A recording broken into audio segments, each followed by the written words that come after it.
आ गए जी। साल भर से मोबाइलवा के देख के गर्दन टेढ़ा कर लिए हैं, हमको उड़ा के सोझा कर लीजिए। ए महाराज, गिर गए महाराज। ठीक हुआ, साला 2 दिन के मेहमान है, हमरे शिकायत कर रहा है। हम साला मालिक के साल भर सेवा करते हैं। का मालिक?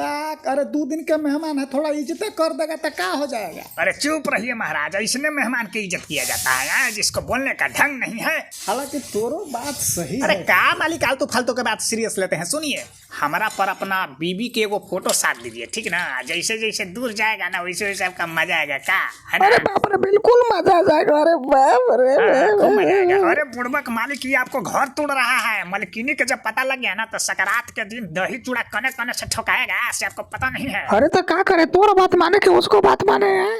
अरे मालिक, ये सब छोड़िए। दही चूड़ा खाना है, पतंग उड़ाना है, आंख नाक बचाना है, मोबाइल से दूरी बनाना है। हैप्पी मकर संक्रांति। बात महाराज, 2 दिन के लौड़ा छोड़ा भी हमको बेइज्जत कर दिया।